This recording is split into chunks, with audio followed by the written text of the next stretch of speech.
Hezbollah ने एक video जारी किया है और वीडियो में हिजबुल्लाह ने यह दिखाया है कि उसने ड्रोन के जरिए इजरायल के सैन्य ठिकानों को चिन्हित कर लिया है। हिजबुल्लाह ने दावा किया कि उसने वीडियो अपने ड्रोन के जरिए बनाए हैं, जिसमें इजरायली सैन्य ठिकाने दिख रहे हैं, कमांड सेंटर और कई अहम ठिकाने भी नजर आ रहे हैं। हिजबुल्लाह ने दावा किया है कि ये हाइफा कार्मेल इलाके का वीडियो है। तो बड़ी खबर आपको बता दें, इजरायल के कई ठिकाने इस वक्त हिजबुल्लाह के निशाने पर हैं, जिसकी तस्वीरें जारी की गई है। ड्रोन वीडियो हिजबुल्लाह ने जारी किया है। इजरायल के ठिकाने, कमांड सेंटर, सब कुछ उसके निशाने पर है। हिजबुल्लाह ने ड्रोन से तबाही का ये वीडियो जारी किया है और दावा ये किया है कि ये हाइफा कार्मेल इलाके का वीडियो है। तो बड़ी खबर और तस्वीरें आपके सामने। ये तस्वीरें जो है दरअसल हिजबुल्लाह की तरफ से जारी की गई हैं। हिजबुल्लाह लगातार इजरायल पर अलग अलग इलाकों में हमला कर रहा है और उसी की ये तस्वीरें उसने जारी की है। ड्रोन वीडियो उसने साझा किए हैं और बताया है कि कैसे उसने अलग अलग इलाकों को निशाना बनाया है, क्या क्या उसके टारगेट पर है, सब कुछ इस वीडियो के जरिए उसने दिखाया है। इजरायल के तमाम ठिकाने और कमांड सेंटर्स हिजबुल्लाह के टारगेट पर हैं। ड्रोन से तबाही का ये वीडियो खुद हिजबुल्लाह ने जारी किया और बड़ा दावा किया है हिजबुल्लाह की तरफ से कि नुकसान इजरायल को पहुंचा है। और इजरायल लेबनान बॉर्डर के पास एक कब्रिस्तान में एक रॉकेट आकर गिरा है, जिसकी वजह से कई कब्र वहां नष्ट हो गई हैं। यहाँ की धार्मिक मान्यता के मुताबिक उनको भी शांति नहीं है। और आप यहाँ पर देखिए कि ये पूरा कब्रिस्तान टूटा फूटा। यहाँ पर देखिए ये गवाही दे रही हैं तस्वीरें कि लोग जो हैं वो यहाँ पर अपने प्रियजनों को देखने आ रहे हैं। देखिए, जिनको ये खबर पता लगी है कि कब्रिस्तान के ऊपर रॉकेट हमला हुआ है, वो लोग अपने प्रियजनों की देखिए यहाँ पर कब्रें देखने आ रहे हैं और लोग यहाँ पर लगातार जो अटैक हुआ है रॉकेट से उसको देखने आ रहे हैं। दूसरी तस्वीर में अगर आपको दिखाऊं तो पुलिस जो है इजराइल की और खुफिया एजेंसी के लोग हैं, वो देखिए दूर से ही इस पूरी जगह की निगरानी कर रहे हैं। लेकिन एक बात है, जैसे ही कोई हमला होता है, इजरायली डिफेंस फोर्स के जो लोग हैं वो उस प्रोजेक्टाइल को तुरंत वहां से हटा लेते हैं। यानी वो रॉकेट है या फिर वो मिसाइल है, वो आपको कहीं देखने को जल्दी नहीं मिलेगी। वो तुरंत देखिए, ये हमले के घंटे भी नहीं बीते होंगे, उसके अंदर ही यहाँ पर सिर्फ मलबा आपको दिख रहा है, लेकिन जो रॉकेट था उसके जो रिमेन्स थे या उसके जो पार्ट थे यहाँ पर गिरने के बाद जब धमाका हुआ, उसको लेकर के वो लोग यहाँ से चले गए। तो अभी जांच जारी है, लोग लगातार आ रहे हैं। देखिए, लोग आ रहे हैं देखने के लिए कि कहीं जो उनके नियर एंड डियर, जो उनके अपने यहाँ पर रेस्ट इन पीस में थे, जो लोग यहाँ पर कब्रिस्तान में दफन किए गए थे, वो लोग अब उनकी ग्रेव सुरक्षित है कि नहीं। लोग दौड़ के आ रहे हैं, भाग के आ रहे हैं, लोग फ़ोन पे बात कर रहे हैं और देखना चाहते हैं कि जो उनके परिजन, जो उनके बुजुर्ग यहाँ पर दफन हैं, उनकी कब्र की हालत क्या है। तो ये लेबनान सीमा के पास हिजबुल्लाह की तरफ से दागे गए एक रॉकेट से जो तबाही हुई है, उसकी तस्वीरें आप न्यूज़ 18 इंडिया पर एक्सक्लूसिव देख रहे हैं। अरुण की ये रिपोर्ट आपने देखी और इजरायल लेबनान बॉर्डर से अरुण हमारे सहयोगी इस वक्त लाइव जुड़ गए, हम सीधे उनके पास लिए चलते हैं। Arun, over to you. देखिए, जो तस्वीर मैं दिखा रहा था और जो वॉक थ्रू मैंने आपको भेजा, किस तरह से कब्रिस्तान में भी जो मुर्दे हैं वो भी सुरक्षित नहीं है, उनकी ग्रेवयार्ड तोड़ दी गई है एक रॉकेट हमले में। और कई इस तरह के रॉकेट हमले और मिसाइल के हमले लगातार होते रहे हैं। यहाँ से लगभग 12-14 किलोमीटर दूर ही है जहाँ से हिजबुल्लाह रॉकेट फायर करता है। और उसकी एक बानगी देखिए, तस्वीर देखिए यहाँ पर, ये एक घर है जहाँ पर कल शाम को 5 बजे यहाँ पर एक रॉकेट आकर के गिरा है और उसकी वजह से देखिए जो नुकसान हुआ है, पूरी ऊपरी जो मंजिल है वो पूरी तरह से ध्वस्त हो गई है।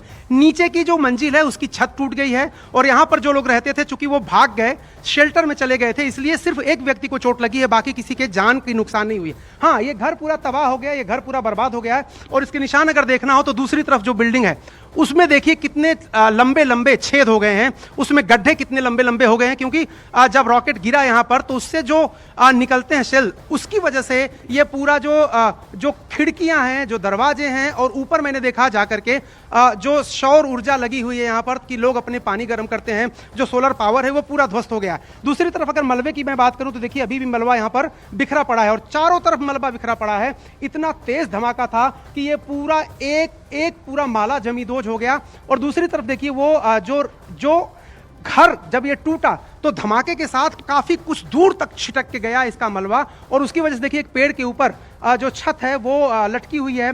इसके अलावा नीचे ये जो एक छोटा सा शेल्टर था, जो लोग गाड़ियां पार्क करते थे पीछे की तरफ, वो पूरा टूट गया है। अगल बगल घरों में भी शीशे टूट के गए हैं। दूसरी तरफ देखो, तस्वीरें दिखाऊं मैं आपको, ये जो जितनी भी खिड़कियां और दरवाजे लोगों के थे, अगर शीशे लगे थे तो वो टूट गए यहाँ पर। एक व्यक्ति यहाँ पर हैं, हिंदुस्तानी है, ठीक इस घर के पीछे रहते हैं, गुजरात के रहने वाले हैं। क्या हुआ था जरा एक्सप्लेन करेंगे। कल शाम को 5 बजे शाम को एकदम से सायरन बजा और देखा खिड़की से बाहर तो बहुत सारे रॉकेट आ रहे थे। एक्चुअली हर बार जब रॉकेट आते हैं तो हमें देखना पड़ता है किस तरफ जाना है, तो इसलिए मैं यूजुअली देख रहा था और शूट कर रहा था। और सडनली थोड़ी देर के बाद एक रॉकेट आया और सीधा इस घर को हिट किया, जो भी आपने अभी दिखाया वहाँ पर। और उसके बाद तो मैं भी थोड़ा डर गया क्योंकि रॉकेट से तो प्रॉब्लम होता है। उसके बाद मैं अपनी सेफ जगह पे गया और मेरा जिस फैमिली में मैं काम करता हूँ उसके साथ में जाके। आपको भी कहीं चोट लगी? हाँ, नीचे पैर में जो ब्लास्ट हुआ उसकी वजह से बहुत सारा कंक्रीट का छोटा छोटा कण और जो कांच वो गिरता है, मतलब शीशा वो टूट के मेरे घर पे भी आया था। तो वो जो पैर में लगा, क्योंकि उस टाइम मैंने चंपल वगैरह कुछ पहना नहीं था, मैं रन भाग रहा था तो। और आंख में कंक्रीट का वजह से कुछ आंख में मुझे थोड़ा लग रहा है, वो मुझे रात को थोड़ा महसूस हुआ। अभी भी पानी निकल रहा है कंटिन्यू। तो आप भागे क्यों नहीं? क्या इतना समय नहीं मिला? क्योंकि चूंकि बॉर्डर के बहुत नजदीक है तो जाने का तो बहुत टाइम मिलता नहीं होगा आप लोगों को। हाँ सही है, पर एक्चुअली हम ड्यूटी पर भी होते हैं तो हम जिसके लिए उसके साथ भी रहना पड़ता है। और यहाँ से हमें नीचे उतर के यहाँ पे जो शेल्टर है थोड़ी दूरी वहाँ तक भागना पड़ेगा। अगर मैं अकेला चला गया तो मेरा भी तो ड्यूटी है, मैं भाग नहीं सकता। अच्छा, तो ये क्या हर रोज इस तरह का हो रहा है यहाँ पर हिजबुल्लाह की तरफ से? कितनी फ्रीक्वेंसी होती है, कब कब होता है? कुछ कह नहीं सकते, कभी भी, जैसे कि 2-3 घंटे में भी हो सकता है तुरंत। कल शाम को पिछले 1 वीक से तो बहुत बार हो रहा था। कल रात को इजराइल कैसे उसको रिटेलिएट करता है, कैसे जवाबी कार्रवाई करता है? यहाँ पे हर जगह पे आयरन डोम सिस्टम्स फिट किया हुआ है पूरे इजराइल में, जो बॉर्डर एरिया और इनसाइड भी। ठीक है। तो जैसे ही कोई रॉकेट वगैरह आता है तो वो इंटरसेप्टर हवा में ही कर देता है। पर बहुत सारा रॉकेट होता है, देखकर छूट जाता है। इसको तो नहीं कर पाया। ये जो है एक्चुअली वही बोल रहा हूँ कि बहुत सारे रॉकेट आते हैं, एक्चुअली वो भी मशीन है। पर वो अच्छा है कि इतने में एक छूटा, ज्यादा होता है तो बहुत बड़ा हादसा हो सकता है। और आपको तस्वीरें मैं दिखाता हूं। देखिए ये हमला क्यों सवालों के घेरे में है, इजराइल के लोग क्यों इसको सवालों के घेरे में कह रहे हैं, उसकी वजह क्या है? ये देखिए, ये बच्चों के खेल का मैदान है। तो ये रॉकेट अगर 10 मीटर भी दूर गिरा होता, शाम के 5 बजे का वक्त है और 5 बजे अमूमन जो बच्चे होते हैं यहाँ पर खेलते हैं, ये उनके खेलने का इलाका है। इस पूरे इलाके के जो बच्चे हैं वो यहाँ पर आते हैं और यहाँ पर ये प्ले एरिया, देखिए बच्चे खेल भी रहे हैं इस वक्त। अगर मैं तस्वीरें आपको दिखाऊं, देखिए बच्चे यहाँ पर इस वक्त खेल रहे हैं। तो ये इसी तरह से अभी तो जो यहाँ का वक्त है वो शाम अभी नहीं हुई, लेकिन दोपहर में भी देखिए यहाँ बच्चे खेल रहे हैं। ये बच्चों के खेलने की जगह है और दूसरी तरफ भी देखिए, उधर भी देखिए, ये भी बच्चों के खेलने की जगह है। तो यहाँ पर बच्चे काफी संख्या में कल शाम को 5 बजे थे, खेल रहे थे। उसी समय 10 मीटर दूर एक मिसाइल, एक रॉकेट आकर के यहाँ पर गिरता है।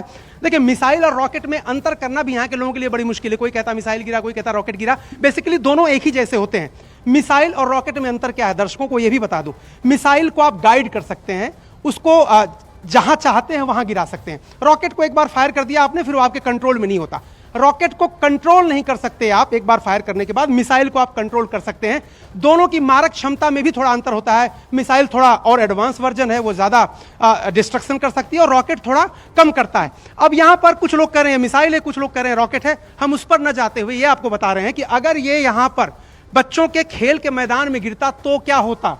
तो बच्चों को बड़ी मुश्किलात का सामना करना पड़ता और छोटे छोटे बच्चे जिस तरह से सेल निकल करके और रिमेन्स जो थे उसके मिसाइल के, रॉकेट के, वो निकल करके अगल बगल घरों में, खिड़कियों में कांच टूट गए, दरवाजे टूट गए। तो अगर बच्चे यहाँ होते और अगर वो मिसाइल थोड़ा इधर गिर जाता तो जाहिर सी बात है बहुत मुश्किल होती। ये इलाका जो है वो इजराइल लेबनान बॉर्डर के बेहद करीब है और इसलिए यहाँ पर लोग हर वक्त खतरे में रहते हैं, हर वक्त मुश्किल में रहते हैं। यहाँ पर मैं अगर आपको दिखाऊं शेल्टर, देखिए एक कम्युनिटी शेल्टर है। ये जो आप इमारत देख रहे हैं ये कम्युनिटी शेल्टर है। जैसे ही सायरन बजता है, चूंकि बहुत जल्दी आपको भागना होता है, 1 मिनट से कम का समय होता है, 40 से 50 सेकंड होता है। जैसे ही तस्वीरें अगर मैं दिखाऊं, इसके आगे एक पहाड़ी है, पहाड़ी के उस पार हिजबुल्लाह वहां से रॉकेट या मिसाइल फायर करता है। जो आयरन डोम सिस्टम है इजराइल का, उसको उतने ही देर में उसको इंटरसेप्ट करना पड़ता है कि अगर रिहायशी इलाके में आ रहा है तो उसके ऊपर मिसाइल छोड़ करके, रॉकेट छोड़ के उसको हवा में ही नष्ट कर देता है। लेकिन कुछ एक ऐसी रॉकेट या मिसाइल है जो आयरन डोम सिस्टम पकड़ नहीं पाता। तो अब क्या होता है, सायरन बजता है। जैसे उधर से कोई प्रोजेक्टाइल फायर करता है हिजबुल्लाह तो सायरन बजता है। सायरन जैसे ही बजेगा इन घरों के लोगों को दौड़ करके आना पड़ता है इस शेल्टर होम में। यह शेल्टर होम, यह शेल्टर होम है। ये कंक्रीट की बहुत ही मोटी दीवार है, लगभग 1.5 से 2 फुट की है। इसके बीच में लोहे का इस्तेमाल किया गया है सांस लेने के लिए। देखिए यहाँ पर ये है सिस्टम कि आप यहाँ से सांस ले सकते हैं। ये थोड़ा सा खुला हुआ रहता है, इसमें कंक्रीट भी है, इसमें लोहा भी है, ये सब कुछ लगा करके सिस्टम। देखिए ये जो यहाँ के घरों के लोग हैं, बहुत सारे लोग ऐसे हैं जिनके अपने घरों में ही शेल्टर बनाया, उन्होंने अपने घरों में ही बंकर बनाया, लेकिन वो बहुत ही खर्चीला प्रोसेस होता है। मैंने एक रिपोर्ट की है जो दर्शक देखेंगे कि कैसे अगर आप अपने घर में बंकर बनवाते हैं तो कितना खर्च आता है, कितना पैसा लगता है।